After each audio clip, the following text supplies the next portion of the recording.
Good afternoon, everyone. David Slam here with Brady Melvin.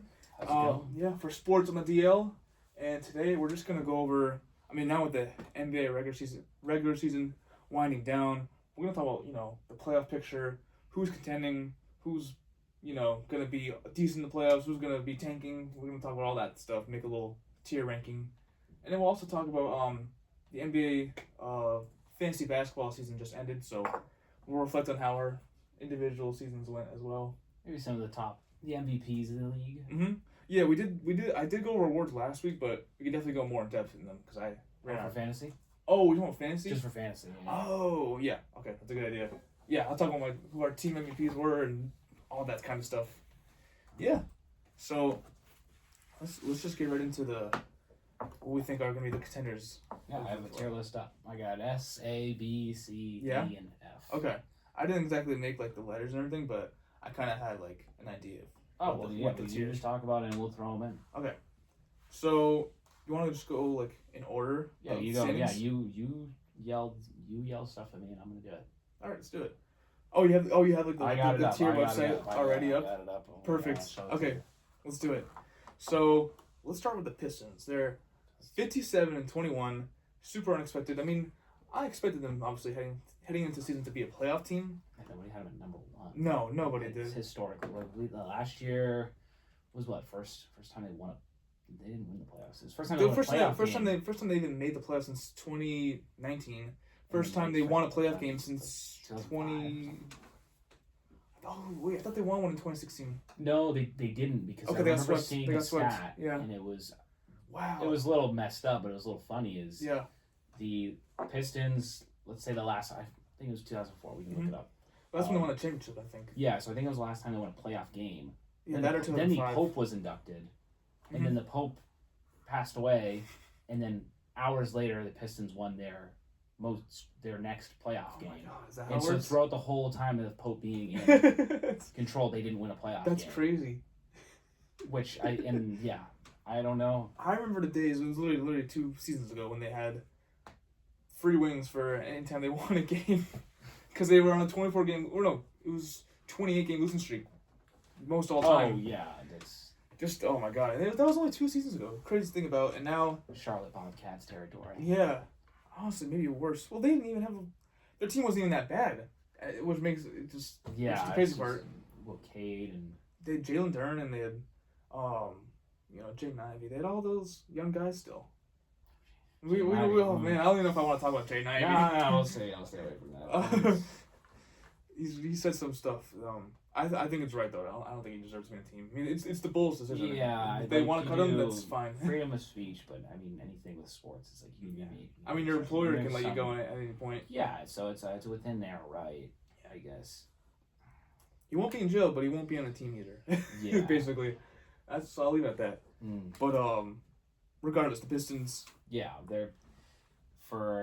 I know we talked about it before, but they're a simple rating system, which is team. It's a rating, takes into account point differential, strength of schedule, and then they can be above average, which would be a positive number, below average is negative, and then average is 0, and they're at 7.53, which is third in the league behind the Spurs and the Thunder. Yeah, that sounds about right. Obviously the top in the East. Speaking of the Pistons, Spurs, and the Thunder, only those three teams qualify for the 40-20 rule.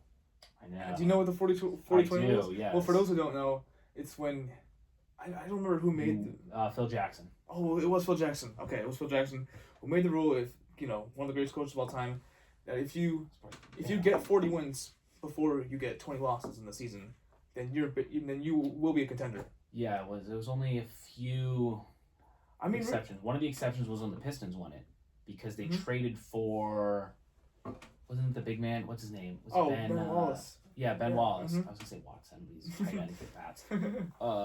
They traded for him. I'm pretty sure, and that's been the only the most recent exception. Yeah. You could throw in the Celtics. They got Jason for Tatum back this late. year, yeah. They were off They by could be the 2 exception. games. They were literally by 1 or 2 games. 40 and they were 38-20 or something. Yeah, exactly. Yeah, they're like 2 games off. So yeah, and also to go back to 2023 when the Miami Heat were the 8th seed, they made it to the finals. They could have won it. So it's not it's the 40-20 rule is very effective. It works in like it's one of the 99% of cases. I feel like it's not like a cherry pick stack. No.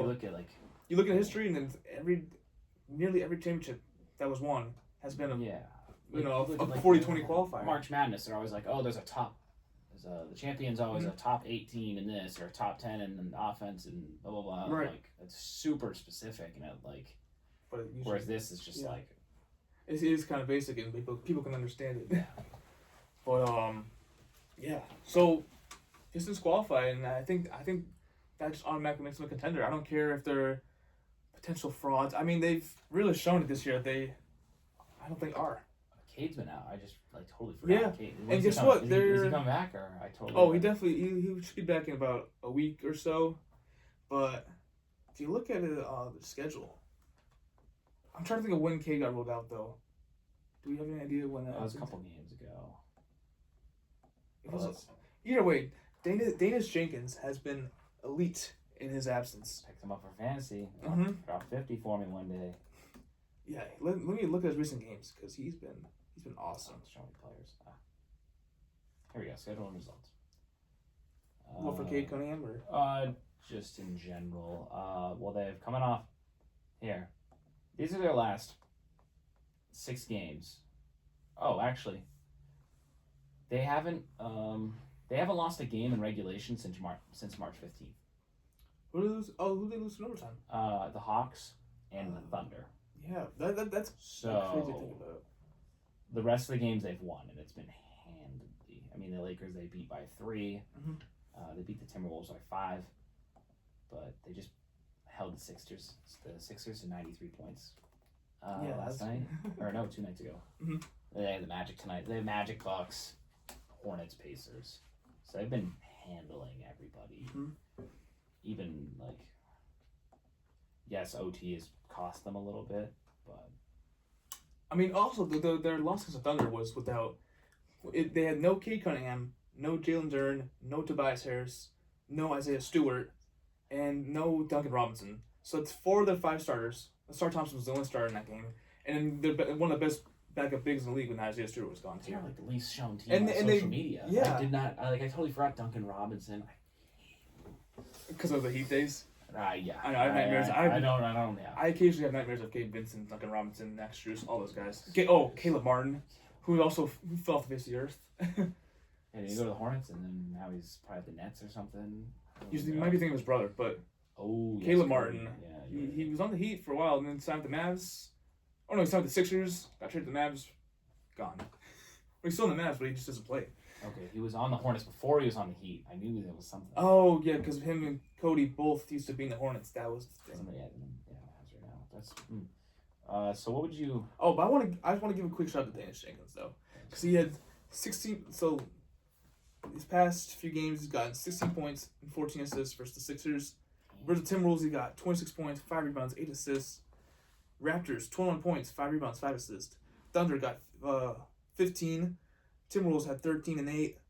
Pelicans 19 points. Hawks 19 points and assists. Lakers he dropped a 30 bomb and 8 assists. And then Warriors 22, 7 and 8. And yeah, he's just really been taking off. And it's funny because with before Cade got ruled out with his injury, he got a lot of DNPs. Like he has very inconsistent playing time, and I never really understood why. Because I don't trust Marcus Sasser over him or Karis LeVert over him. I never really understood why he had such an inconsistent role. Say Karis LeVert. Karis LeVert. He's on the team. Oh, I heard he's still playing. he's not that good anymore. I thought I don't blame you. He had that whole medical thing. I thought he fell out of the league. Yeah. But either way, I think Danis Jenkins has solidified himself as a 6th man of the team now for sure. I love the come-up story though. Where would you put the Pistons on there? What are we talking about? Their overall team success? I know. Are we comparing it to we comparing it to their projections at the beginning of the year? No, right now. They've done right now, and what they're about to do in the playoffs. Okay, so the playoff expectations. Yeah, exactly. Okay. So I think that I can't tell if the Pistons are going to be like the Thunder or last year's Caps. I can't tell. So I really can't. I'd say it's more of an A. I think so. They're definitely a good team. They're playing like an S tier team, but I just don't know how much I trust them. Yeah. Because they still lack a secondary scorer at the end of the day. You have Cade Cunningham, you have Jalen Duren who can get buckets and boards. Get boards, he can get dunks, but he doesn't create his own shot. No. And then Tobias Harris is You know, I mean, I like Tobias Harris, but like not enough to have your second reliable scorer. I mean, it works for them. I think Dennis Jenkins is starting to become their second scorer, second shot creator. Yeah. So I just don't know how far it's gonna go in the playoffs. But then again, they've been steamrolling the competition. Put them in A tier though. Hey, yeah, put them in A. Yeah. We got Celtics. Second seed. Celtics are right behind them. 4 games. Averaging 3 points less than the Pistons, 2 points less allowed, and their SRS rating is 7.21, which is 4th in the league.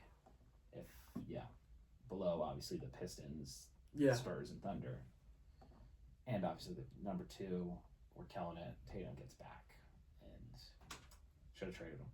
Stand by. Okay. Yeah, all right, bro. I mean, there's so much to talk about when it comes to Celtics. I mean, first off, let's just say that they weren't supposed to be as good. No. I mean, they could have gone the tanking route like the Pacers did, but they didn't. Because the Boston is too good of a franchise to just tank. Oh yeah. They're way too competitive for that. Especially Joe Mazzulla. Joe, yeah, he's but crazy. even Crazy with Joe. Yeah, even if it wasn't for Joe Mazzulla, like I just don't think I can never imagine Boston tanking unless they're generally a bad team. And I mean, now thinking about it, like a team with Jaylen Brown, Derek White, Peyton Pritchard, Like, just have so much depth. Yeah, even Anthony Simons at the beginning of the season, like they weren't gonna be bad. I just think they weren't gonna be like good either, because like they're supposed to be a more middle of the pack team. They didn't have a lot of depth. Because like how trustworthy is bench players like Luka Garza, Baylor Sharman, Jordan Walsh, like Hugo, like how they weren't. Yeah, exactly. Nobody expected those guys to make that much of an impact. The biggest thing when you have a young team is nobody. Like, even teams I coach, teams I watch, you don't expect the growth. You look at the Pats, like, they had some huge growth by their young players. You just can't predict. Like, obviously, you want your young players to grow, but nobody can predict how much they're going to grow or just, like, get better. Is there a way to measure that or predict it? Probably not. Maybe measure it, like, your most improved player, obviously is. But, like, as far as, like, physical attributes and, like, it's just impressive to see it just show up out of nowhere, or what it feels like nowhere. Yeah, exactly. Yeah, it's crazy. And I mean, Jaylen Brown is obviously playing like an MVP. I mean, I feel like I'd say top 5, should be top 5 MVP votes, if not higher. But well, I don't know. I don't know if I can put him over like Luka, Shea, Jokic, and Wemby. But I would put him firmly at the 5th spot. I mean, he's been insane. Oh my God, these pop-up ads in Pro Basketball Reference, I can't stand them. Oh yeah, they get in the way. They're awful. I know. But no, he's averaging 29 points per game. 7 rebounds, 5 assists, a steal. I mean, he's on pretty good efficiency too. 47% shooting, which I did not expect. And his turnovers, I mean, they've been an all-time high, but like not concerning enough. More possessions. It's not that like James Harden. It's not. Oh, he's no left hand. That's all that matters. Yeah, he has gotten better with that. Definitely. I mean, he's been forced to, whereas before he didn't really have to. Like they won the championship. Did he really need his left hand? Right. I mean, I've seen Jaylen Brown pull off some moves I've never seen him do before. Like, I remember the specific play against the Spurs where before he unfortunately got ejected that game. I don't know if you saw that. Oh yeah. When he got ejected, that game. That never really happens with Jaylen, but he was trapped in the corner. It was like Stephon Castle and Vassell guarding him. He was literally trapped in the corner, double teamed. He somehow dribbled out of that double team, kind of just like threw the ball, and then was able to like fade away and get wide open somehow. It was crazy. But he's able to just pull off these crazy moves like that. I've never seen. I don't know. It's pretty smart. He's been awesome as a first option, and I like how he's still the first option right now. I appreciate Tatum for taking a step back, but at the same time maximizing his game. I've never seen an athlete like this before. He's putting up like, well, he turned into the greatest rebounder. He turned into the greatest rebounder ever somehow. Finally started using his size. Yeah. He like played like a guard, but had the size of like LeBron. Yeah, he's been so. I mean, for some reason people are saying he hasn't been that efficient, but I think the exact opposite. His field goal percentage isn't great, but every time he has the ball, he makes a great decision with it. I mean, Now he he drives to the basket way more, which is great. Tatum? Yeah, Tatum drives good. He drives to the basket way more. Stop acting like Marcus Smart. Mm-hmm. I think his playmaking. I mean, his playmaking before he got injured was really solid. I think it's really great now. His playmaking. He just, I don't know how to describe it honestly, but he's a triple double threat now at this point. I mean, he never was seen as that beforehand, which is awesome to see. I mean, which is funny because he's in the perfect position to be a triple double, he just never really. I mean, he focused more on scoring, but now he's focusing on scoring, rebounding, passing. He really just kind of maximized his game to become a more efficient second option and let Jaylen Brown handle the scoring load because he's. I wonder if he felt like the pressure, like he was like the face, like in his mind, because he's kind of a little. What, Tatum? Got a little bit of an ego, yeah. That he needed to be the guy to put up scoring all this time and be. All this time, you think? Well, and then now seeing it's like, oh, the team's pretty good without me. I don't need to be the face of I don't need to be the face of scoring. Mm-hmm. Like Pritchard can do it. Hauser can do it, I guess. Hauser hasn't tonight, but I see. I mean, Jaylen Brown, Derek White. He's like, I don't he had that last year, but he never got to see it happen without him. Yeah. Whereas this year he had to watch 60. Even Vucevic could go off at any point. I totally forgot. Yeah, I know. He's coming back, right? Just has played his first game back yesterday. Okay, I thought I saw that. He didn't do anything crazy, but because it was limited minutes, but still, he's a double machine. So I'm excited to see him play more.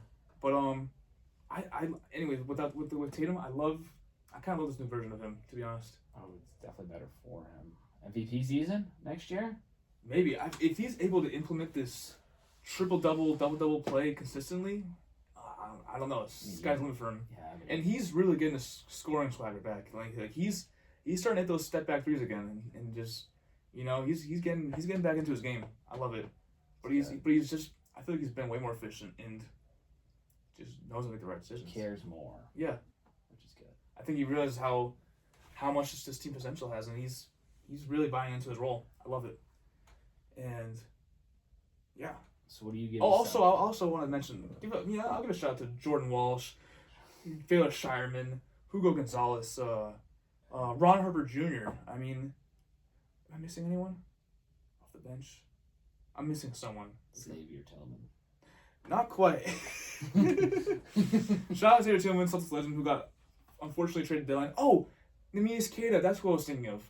He's been fantastic. He was a third-string center last year, playing behind, actually technically fourth-string, because he was playing behind Porzingis, Horford, and Luke Cornett. And Tillman. He was not playing behind Tillman.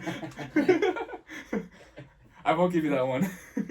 But no, I didn't have too high expectations. I thought it was gonna be decent, but he's been phenomenal in this role. He can get the easy buckets. He can rebound at will. He's been a really great shot blocker as of late too. He's been awesome. I really thought we were gonna need a new center, and technically we have one in Vucevic, but he's been better than Vucevic. And yeah, I mean, I feel like at one point it was gonna be a toss up between Garza and Queta starting, but Queta's cleared. Oh, shout out to Luka Garza though too. I love Luka Garza. He's been a scoring machine. I was so sad when he got drafted the Timberwolves and actually he was on the Pistons originally. Yeah. But then, he got bounced around between Pistons, Timberwolves. I thought he was good. I thought he was one of those guys that was going to be good. Watching him in March Madness a couple years ago. Think of Enes Kanter with a 3-point shot. Enes Kanter could score in the post. He was crazy. Enes free. That's hilarious. Yeah, I should respect it. You're right. But Enes, Trailblazers legend. He was a Trailblazers legend. I gotta say, he put up some surprising. He put a surprising amount of 2020 games with the Trailblazers.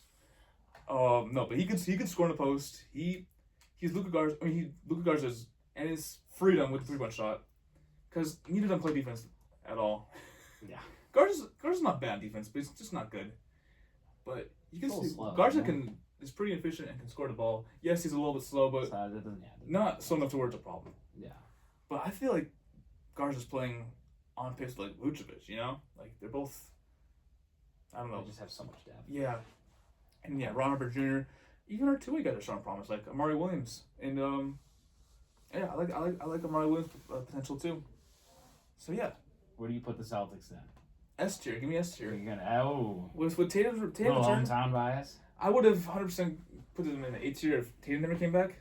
But Tatum just brings so much more to the team. The Tatum factor. Yeah. Having him come back. Exactly. So yeah, give me an S tier.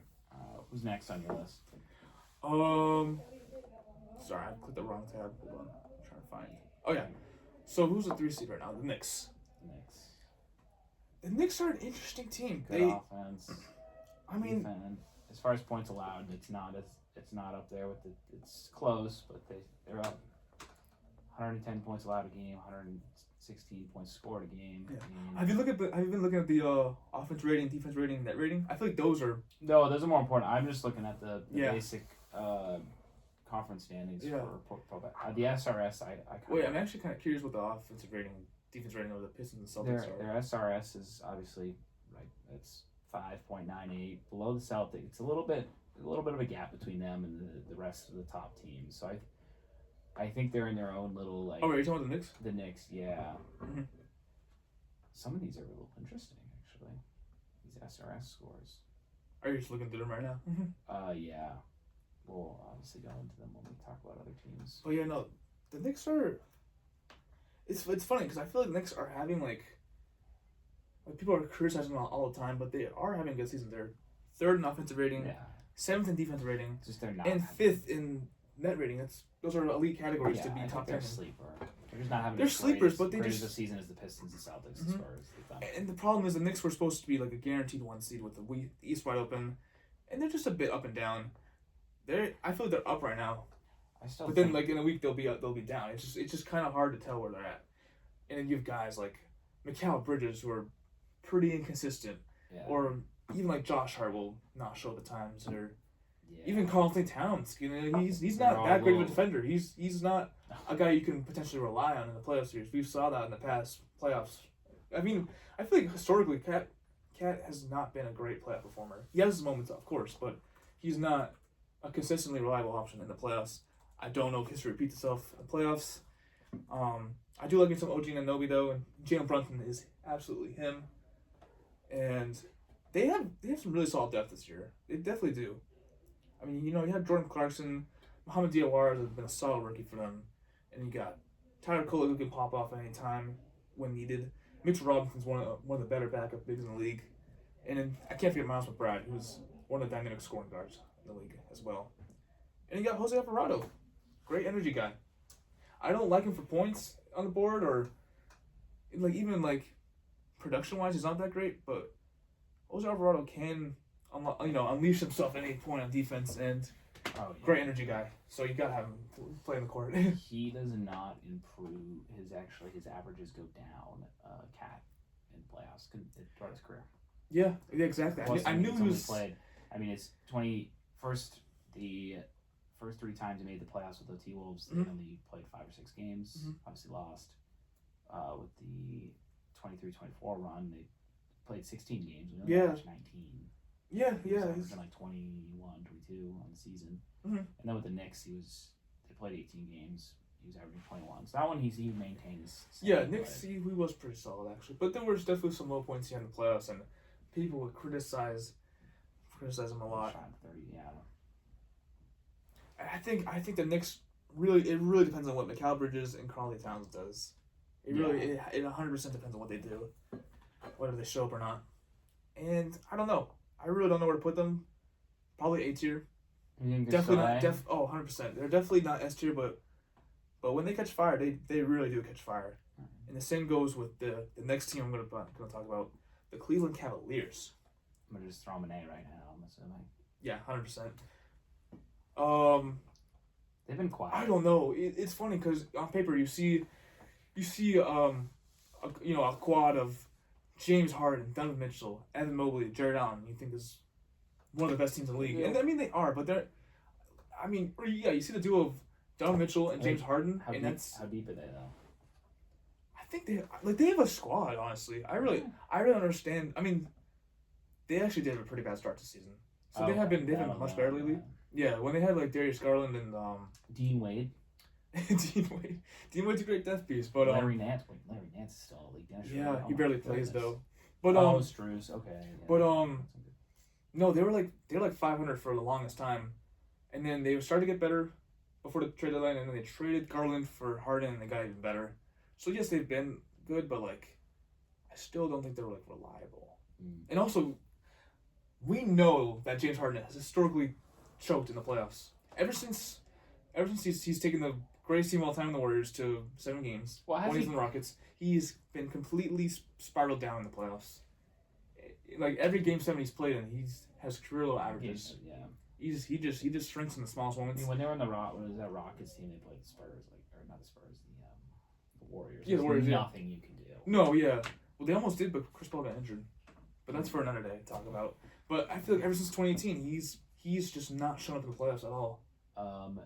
The Cavs, they're just looking at this SRS, and it's kind of like it takes like if they're winning big or losing big and winning small, they're 3.95, which is, I don't know exactly. That's like a middle of the pack kind of number. It's getting closer to the middle because like the Knicks are almost at 6, and all the top teams are 7 or above. But the Nuggets are 4. The Nuggets are at 4. The Rockets are at 4.5. Oh wow, that's interesting. I wouldn't expect the Nuggets to be there. Yeah, the Nuggets to do with a lot of injuries. They're middle of the pack. Nothing special. But I think at the same time they had a pretty miserable start to the season. Yeah, so I think that weighed them down. But keep them in A. I mean, you look at some paper. You got Donovan Mitchell, James Harden, Evan Mobley, Jared Allen. You got some great shooters in Jalen Tyson, Sam Merrill, Max Strus. Dennis Schroeder can get you buckets. Keon Ellis is a great 3-and-D guy. Naquan Tomlin's a great energy guy. Same with Craig Porter Jr. They have a lot of depth. Oh, and you can't forget Dean Wade, who's another good stretch four. Yeah, I love this. I love this team on paper. But you got 2 of the biggest playoff chokers. Well, and James Harden. Donovan Mitchell isn't a playoff choker, but he doesn't have playoff luck. He's never made it to the conference finals in his 8-year career. And he's had plenty of chances to make it to the conference finals with, successful years in the Jazz and Cavs, He was 1 seed last year. Exactly. And he couldn't even make it past the second round. So I just can't trust those 2 guys leading the team. As great as they are, I really can't. Put an ace here, though, because they're still a threat. I don't like them. All right. No. But the Hawks. There's a steep drop-off from here. Steep? Yeah, absolutely. The Hawks. Those 4 teams in the East are the only teams with a chance. And realistically, it's between the Celtics and Pistons to come out of the East, I think. While the Knicks and Cavs have a shot. So the rest there's no way. Hawks, 12 games behind, 2.47. See, the Hawks have been lower than the Cavs, which were about 4. The Hawks are a very interesting team because they have, same with the Cavs. They were mid for the longest time, but the Hawks didn't make any big transactions. They just got better out of nowhere. They traded Trae Young. Did they pick up Nikhil Alexander Walker? Well, I guess the thing is like I'm thinking like trade deadline. So I guess that was like done. That was like a couple weeks before. I think it was like a month and a half before. But did they pick up Nikhil Alexander Walker around then too, or no? Free agency. So he's been on the team. Okay, so that's huge. Okay, so I guess the thing is that yes, they traded Trae Young, but they didn't when they got CJ McCollum in return. So I guess it's more of a CJ McCollum's bucket. No, I know, but it's more of a subtraction by addition. Love CJ McCollum. But no, yeah, of course, CJ McCollum is great, and he's consistently getting buckets for his whole career. But you know what's funny? Actually, I did see I literally saw a post the other day saying that CJ McCollum should be the MVP because ever since they traded for him, the Hawks have been first in offensive rating, first in defensive rating, first in net rating, which is 3 of the most important categories in the league. It's crazy because I think it has a lot to do with the strength of schedule too. They played a lot of bad teams in this past month, and that's when they were on a 10-game win streak. And then, however, you gotta play your competition. Yeah, a win's a win. I hate they need I mean, the 10 wins is impressive, regardless. Go back to the NFL and everybody's like, the Patriots had an easy schedule. Yeah, but you have to play the game. Yeah, I agree. If it was such an easy schedule, they wouldn't play any of the games. Right, exactly. But yeah, I mean Nikhil Alexander-Walker and Jalen Johnson are both having breakout seasons. That obviously helps. And I think Nikhil Alexander-Walker has really been turning it up this past month or so. That really has helped him out. Kuminga, he had his first 3 games of the Hawks were so good. Kind of disappeared since then. But I think it's not. I think he still has potential there. Yeah. Definitely. I still like the addition of him. Better than Porzingis, who rarely ever suited up for them, so I take it as a win. And then I love like the Hawks have a bunch of players that are just rising up to the occasion. Onyeka Okongwu has been great. Their starting center. Dyson Daniels has continued his being one of the best defenders in the league. Yeah, they know how to play with each other. You know, I like this team. Don't like them enough to beat anyone in a series. Legit, I don't think they can beat anyone. Really? No. So it looks like they stay in their spot and they'll play the Cavs. Yeah. So take the Cavs over. 100%. I don't think they can beat the Cavs or the Knicks, Celtics. None of those guys. So where would you put them on our tier What's list? the tier list? Is it S, A? S, A, B's, and then it's like it's all every letter down from A. Oh, we have a lot of tiers. We might. Well, down F. F's the worst. I'm kind of curious to see like. Okay. I'd say like S. Should we get rid of one of the tiers? F's favorites. A's. Well, we can get rid of one. Which one do you want to get rid of? Maybe like D. I don't think we need D. I think there's like a. There's nowhere in between C and F at this point in the league because there's a lot of teams that are just tanking. You know. Like any team that's outside the play-in race is like eliminated from playoff contention already. Oh, that's fair. So we can get rid of the D tier, but I'll put the Hawks in the B tier. Oh, Hawks in the B. All right. Because they're not bad, but they're just not. They don't stand out to me. I have a funny little. I'm assuming we're doing the Sixers next. Yeah, Sixers. I like them at full strength. I really do. They have 4 nearly elite players in Tyrese Maxey, Joel Embiid, Paul George, VJ Edgecombe. You might be one of the only people. Because. Well, what's up? Wait a minute. I'm looking at this simple rating system, and it's solely. It looks like it's not great. mainly based off of point differential average. But funny enough, the Sixers negative. No, yeah, 3. I'm looking at the same thing too. But I know, yeah, none of their ratings are good. Offensive rating is 15th out of 30, and 17th in defense rating, and 18th in the net rating. They've dealt with so many injuries, though. You know, moral of the story for Sixers every year. You know, Embiid being injured, Tyrese Maxey missed about a month. Actually, no, Tyrese Maxey missed like 3 weeks. He's injured? When did he get injured? yeah, good one. Yeah, when was that? It's not April Fool's, by the way. Jeez. When was the last time he played a game? No, Embiid is currently healthy right now. Look at that. I don't believe you. I know that's April Fool's. AI. AI's coming for his job. Paul George is back though, and he's been going off. These last 5 games, he's averaged 27 points per game. Return of the man. Return of playoff P. Yeah, I don't know what's gonna happen, but I think he might be back. And then VJ Edgecombe. Yeah, he's good. That's a great job. Mm-hmm. And I know he came out swinging. Didn't he score? Oh, absolutely. 27. No, in his first career game, he dropped 33. It was the most points in a rookie debut game ever. It was 31, I think, 32, 33. From the Bahamas. Mm-hmm. Did not know that. Yeah, I mean, that's pretty cool. It'd be good for that Olympic team. But all right, so this is a huge if. Obviously, the Sixers are never healthy. If they are, I can see them making it to the second round because they would play the Knicks. Yeah, they wouldn't last against the Knicks. I mean, it's also the 76ers. Joel Embiid has never. If they fall out of their spot, they could pass the Hawks and play the Cavs. So yeah, that'd probably be the best bet. Is what I'm right. But they've never missed. I mean, they never made it to the conference finals ever since 2001. And Joel Embiid has had countless chances to make the conference finals, never has, and it's not gonna be this year. Game 7 Tatum. Yeah, exactly. Game 7 Tatum. Game 7 Hawks. Remember when Ben Simmons passed up the open layup? Downfall of his career right there. That was another chance they had. Oh, yep. I do remember that vaguely. Mm-hmm. I remember seeing that live. But, anyways, the point is right now, they have 4 borderline great players, well, elite / great, right? And then they have the potential, but I think the pieces need to fall into place. Yeah, they have good depth too. They can make a run. They have Quentin Grimes, a great scorer off the bench. Dominic Barlow has been a great stretch forward. If they have a couple bad shooting nights in the playoffs, they're done for. Yeah, they have a lot of pieces though. Andre Drummond, Kelly Oubre has been a great fifth piece for them. Adem Bona is a good backup center. Justin Edwards. You got a what now? All right, bro. Adem Bona. That's actually his name. I know. That's how you pronounce it too. Because like it's like Adem. It's like it looks like it's Adam, but it's Adem. Yeah, that's sad. Yeah. Campaign. They got Campaign too. Kyle Lowry's still in the league. Kyle Lowry does not play at all. What is this, the retirement home? Andre Drummond? Hey, give Campaign respect. He just dropped like 30 points on like 10 threes recently. He's got a.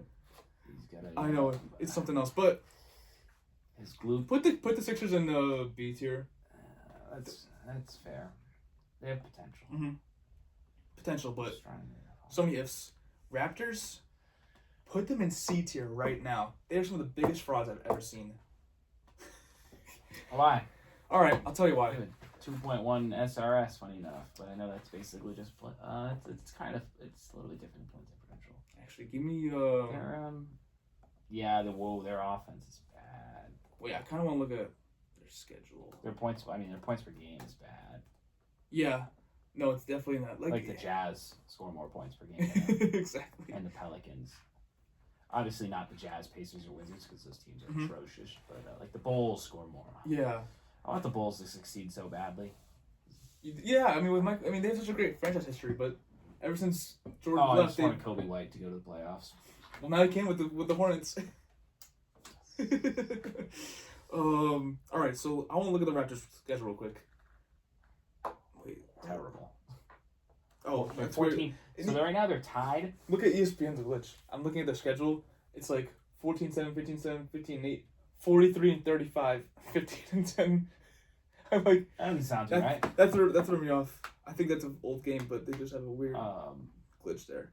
Okay, but they're tied right now with the Sixers, and they're half a game ahead of the Hornets. Mm-hmm. It's interesting. The play-in race is pretty interesting this year. I like it.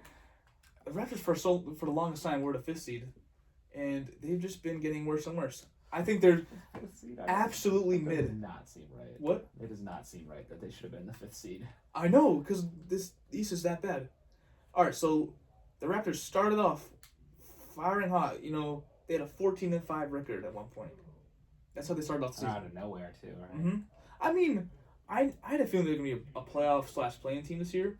I didn't think they'd be that hot to a start. And I'm like, there's no way this lasts. There's absolutely no way. And I was right. Because ever since then, they've just been rotating wins and losses. Like, literally, they'll get... Yeah, it's not a playoff. I mean, they'll get 3 wins, 2 losses. Their win-loss percentage right now is 55%. Yeah, I mean, so if you do the math, 14... So it's 29...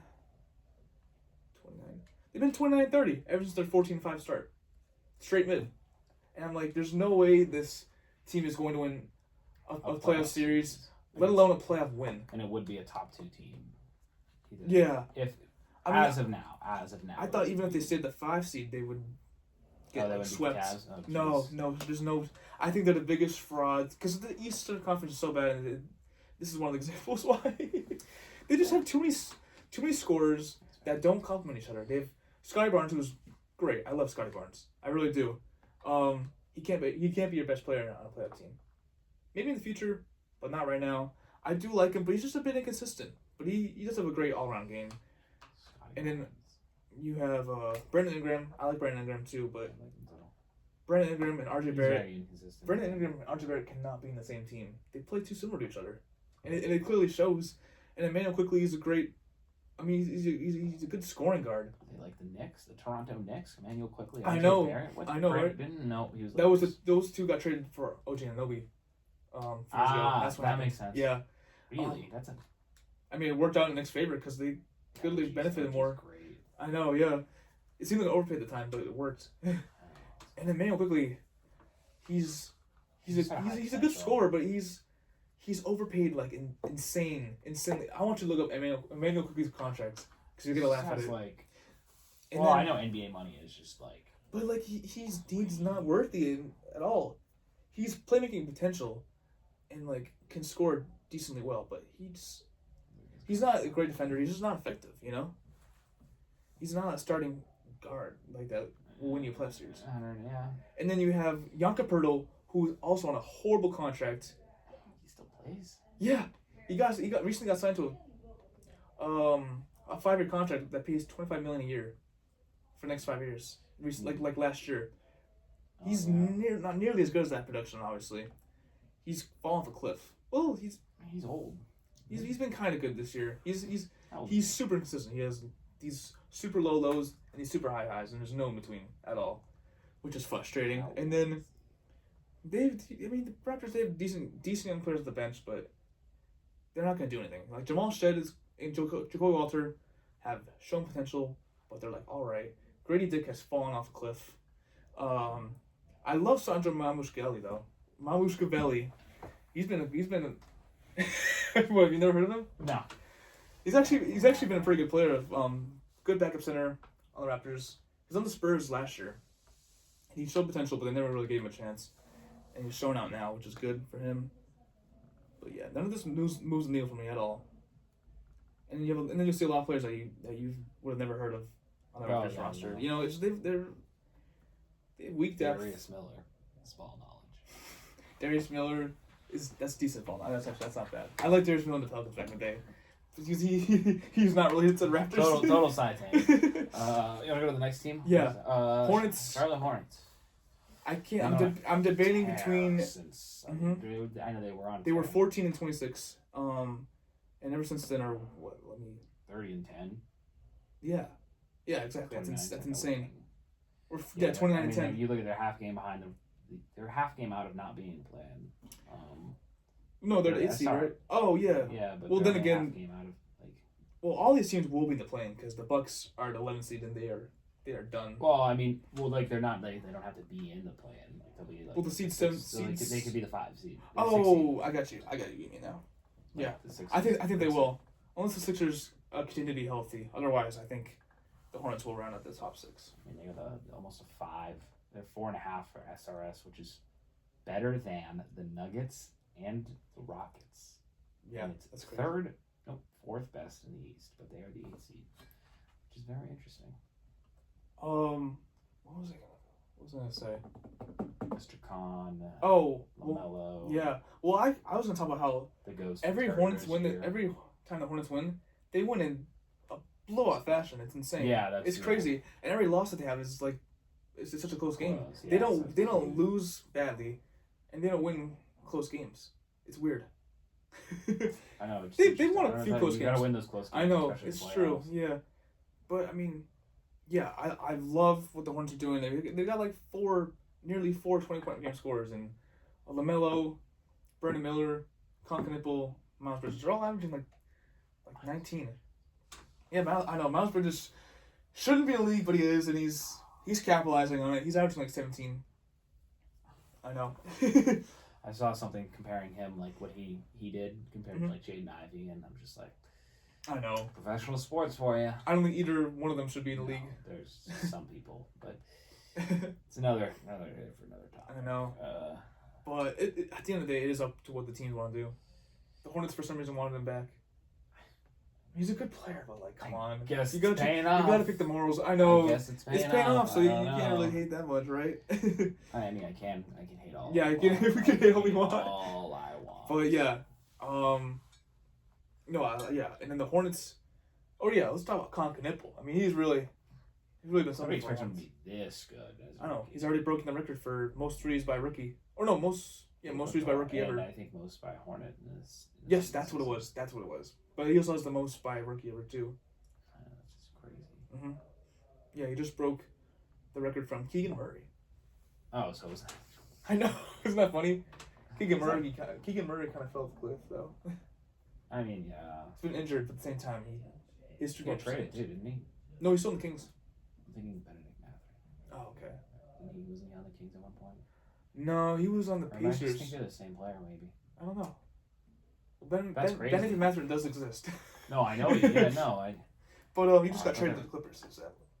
But I'm thinking of Conkenipple though. He's averaging 19 points on nearly 50-40, 50-40-90 shooting, which is unheard of for a rookie. You know, it's an elite club to be a part of. He's almost there, And I mean, yes, he's there's a lot of coverage that goes on the other three guys. Brandon Miller, LaMelo, Miles Bridges. So Continental does get some open coverage, but at the same time, he capitalizes and he's really taking the team to a whole nother level. But it's also because the Hornets are finally healthy for once. And they also drafted two other really good rookies in Ryan Kalkbrenner and Sion James off the bench. And they got Kobe White now. They got Grant Williams back. I love Kobe White. They got a lot of good players on the team. It's just really finally adding up here. And yeah. Oh, and shout out to Musa Diabate too. Their starting center who grabbed rebounds like Dennis Rodman. He's crazy with it. And yeah, I love the potential. So who's an A tier right now? Like who would they be with if I put him there? Pistons, Knicks, Cavs. Oh, that B tier is Hawks, Sixers. they're better than the Hawks, but they're not as good as the other teams. I don't know. I could put them ahead on the Hawks. Yeah, maybe the Hornets are like B plus. Yeah, I don't know. I want to put them in A tier so bad, but the Hornets as of late haven't been as good as what they did these past 2 weeks. Exactly. So I can't put them in the A. I don't know. I don't know if I can justify them in the A tier right now. Because if they make it as the 8 seed, right? Let's say they're playing, right? They can still make the playoffs. How well would they play against the Pistons or Celtics? That's a dangerous team. It's a dangerous team to play, but at the same time, they wouldn't be like contenders. It depends on what their matchup is. If they play the Knicks, that'd be a lot more interesting. Or the Cavs, then I'd put them in A tier. It's like that's how I evaluate it. But let's go through the Magic and Heat real quick, just because those are just filler teams. That's. Well, the Magic were supposed to be so much more, man. But once again, devastated by injuries all the time. They never catch a break. Jalen Suggs is super injury prone, and Franz Wagner has missed a lot of time too, unfortunately. What you thinking of? Oh, cue the song! Oh, Orlando Magic! Orlando Magic! I love getting their social media posts on my feed. What a great song! Greatest thing. Wasted on such a property franchise. I'm surprised. I thought they would have been done better this year. I think it really has to do with Jalen Suggs and Franz Wagner being injured all the time. Desmond Bane has been insane this year. He's been averaging 20 points. Somebody's got to step up too. 25-5 on 40%. Paolo's still playing, right? Yeah, Paolo. But he's just super inconsistent. He's good, but he's just so inconsistent. In the month of March, he averaged 26, 5 and 8, or 26, 8 and 5. I mean, but then there was also games where he had just 9 points. No. It's stuff like that. He's super inconsistent, and he settles for a lot of mid-range shots. It's like your tier, or do you just put him in F? I'll put him in C because they're gonna be the plan. They're not tanking. That's fair. What is it, Magic? What about the Heat? C. Put him in C right now. They are better. I think they're better than the Magic, but put him in C. Put him in the C tier. I'm gonna put the rest of the East teams in the F tier. Yes, please do. The Knicks, please do. The Bulls. Well, not the Knicks. You mean the Bucks? The Nets. I said. Oh, the Nets. I was moving the Nets, and we can put the Knicks there. I don't like the Knicks. Yeah, no, I hate the Knicks, but at the same time. Oh my, I'm blanking on the East teams. So the Bucks, Bulls, Nets, Wizards, Pacers, Wizards. Wizards aren't a real franchise. Yeah, no, they will be next year though with Trae Young and Anthony Davis. I think they'll be pretty good. You don't think so? Yeah. What? Yeah, in the DC Hospital League, what? Yeah. Greatest intramural team at all time. It's literally. You know what? Yes, Anthony Davis has been quite injured these past few years, but at the same time, before that, he was relatively healthy. You look at his last few years in Lakers, he was. So was that Joel Embiid. All right, I get your point, but Anthony Davis. Relatively healthy. Mikal Bridges, Anthony Davis. I'm kidding. Yeah, I think I'd low-key rather have 30 games of Anthony Davis than Mikal Bridges. I can't handle Mikal Bridges' highs and lows. I don't know. Because if Mikal Bridges is you scoring, would rather have the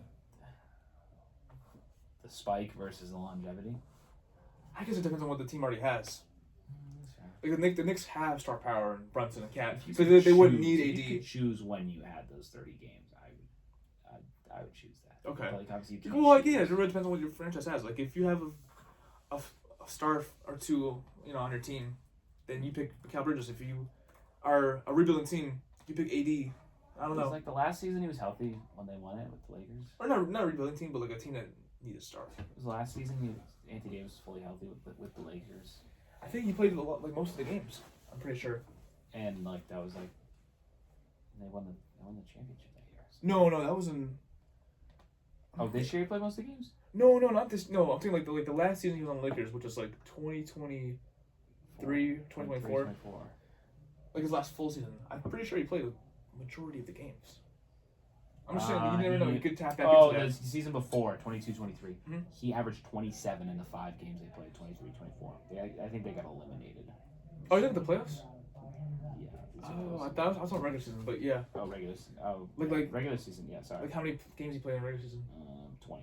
Oh, wait, that's the Mavericks. 42. In the Lakers.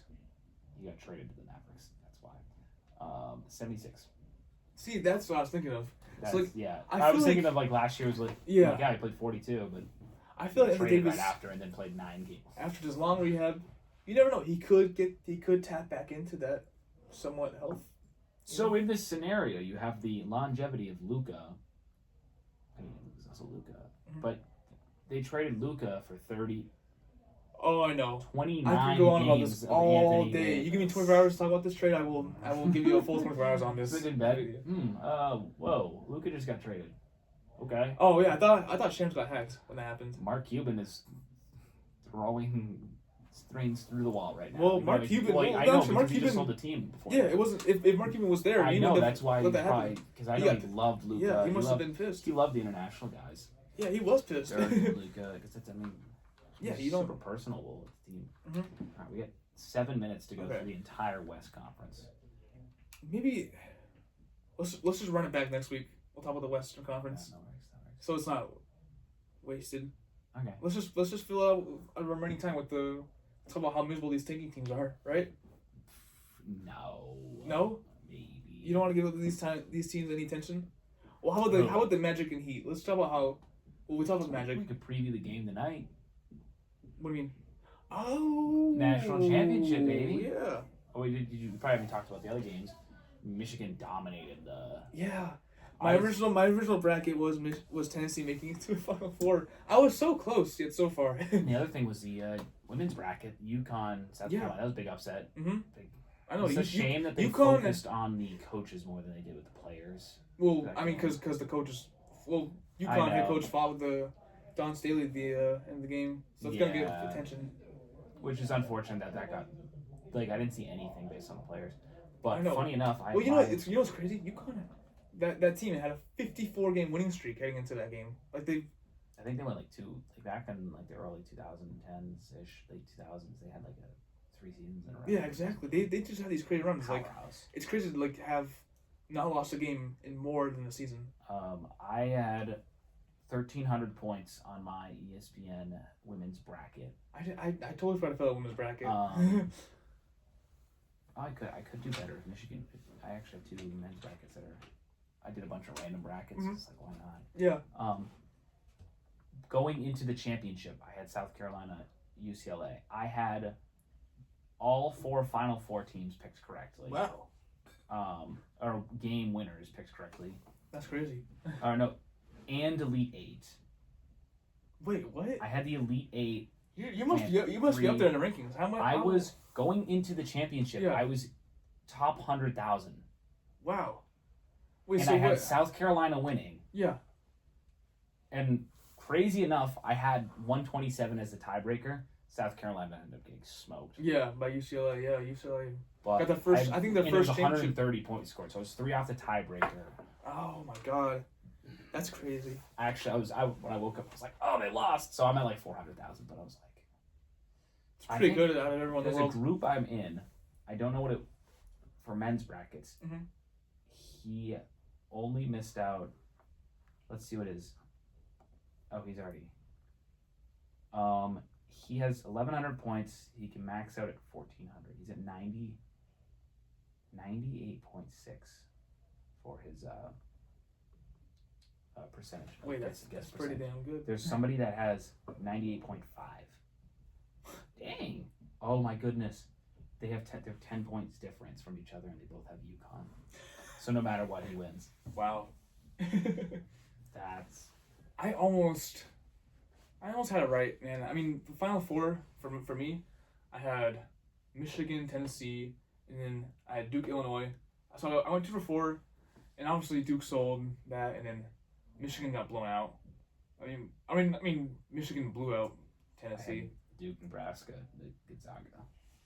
Oh man, I know that is rough. No ball.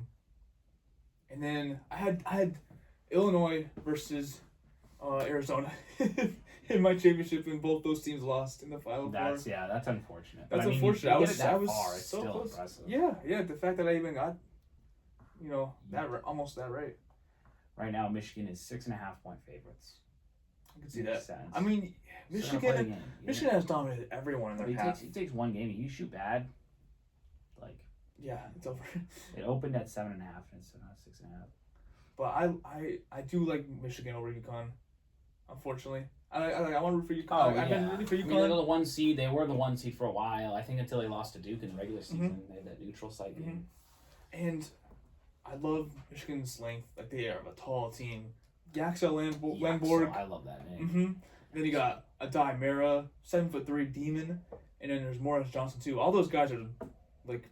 It's an NIL built team. It's solely built by NIL, and that's like the biggest thing I saw. Well, all of them are. A lot of them. Duke was homegrown. What do you mean? Of the Elite 8 teams, Duke was fully. Nobody transferred into Duke. I think. Oh, you mean like transfers? Because they all have NILs. Oh yeah, everybody has NIL. Yeah. Okay, I see what you mean now. Like transfers. As far as transfer, and I thought with NIL there'd be more. I thought the opposite would happen because these bigger players or the players that are bench players on better teams, they still obviously have the talent, but they weren't getting paid and they're not getting playing time. Would go to lesser schools. Yeah. Like go from like Duke to like I don't know Tulsa because they just won the NIT. Yeah. And like then they maybe they make a run, but it seems like they're just taking all the good players to the top schools. Yeah. Which is unfortunate. I know. A little chalky bracket. I mean, me and Trevor, when we had this show a few weeks ago, it was like heading into the Sweet 16 of the tournament. We also talk about like NIL and transfers portals too and stuff like that. And we're talking about how like the transfer portal should definitely be more limited. I mean, they used to like have players set up for a year after they transfer. That's probably a bit much, but they should do at least. No, they should do that still. I think they should do something in the middle, like anywhere from like a few months to like 6 months. Or you can only transfer once. That's also what we said too. Have transfer limited to like once, or have them set up for at least a few months. They did the same thing with like eligibility. Like I understand like the injury red shirts and stuff like that, but like maybe transfers should be limited once, maybe twice. It's a whole mess. It is very messy though. They can't just have it be unlimited, a free for all, free agency. Like that's not how it works. That's not how it shouldn't work. It's so bad for It's bad for you because when's the next time we'll see a Cinderella run? It's been a little bit. Loyola Chicago. Yeah, Loyola Chicago. That was beautiful. NC State was a good one. That was a great one 2 years ago. I don't know what's crazy about that is they shouldn't even made the tournament because they were the 10 seed of their conference. They wouldn't, and then they had to win their conference. Oh yeah. Then they had to play in the first 4, and then they made the Final 4. They did. So like that's insane. They had to win. 10 or so Texas games, was almost that type of team this year. Exactly. Unfortunately, they couldn't make it far enough. But like they had to win. They had to win their conference tournament to even make it in. And when will we see St. Peter's again? Oral Roberts. UMBC. They made it this year. Yeah. No, they didn't. I think they lost the first. They lost the first 4. Okay. Yeah. I never count the first 4 as like part of the tournament because I never watch it. Watches it. Yeah. It's like I feel like. I don't know. And also, why is the 11 seeds? I don't know. Battling for lives. Like it's like 11, like the 2 11, or the 4 11s and the 4 16s. Why isn't it 15 and 16? I never understood that. Because why is NC State? They lost this year in the first 4. Like, why can't they be in the tournament? I don't know. I never understood how that worked. But yeah, Time is up. time is up. But yeah, no, this is a good show. Went over Till to next time. tier Western rankings. Oh, Conference? actually, wait. Do we follow the yeah. tier rankings? Let me do this. But I mean, you get the idea. All the teams that are not in the Celtics are plane. the only team in A. Isn't that crazy? Wait, what? Celtics only team in S. So Celtics, Yeah. Pistons, Knicks, Cavs, Hornets above the Hawks and the Sixers. Mhm. And B, C is the Raptors, Magic, Heat, which is last, and then obviously F for the Nets, Bulls, Pacers, Wizards. Because Yeah. I Sounds feel like they're about right. always at the bottom. Wait. Oh, the Bucks. The Bucks are in there too. That Ah, tier. the Bucks. That's Ah. But yeah, they've been a mess this Mr. year. Giannis. Maybe we'll go more into that next show because I do kind of want to talk about that Yeah. next time. But yeah, anyways, signing off. David Slane and Brady Melvin, Sportsman DL. Have a great afternoon, everyone. Let's see. I wish we had to stop this. Oh no. There we go. Sweet. Mello called me midway through. Oh, he did. That's funny. Bless you.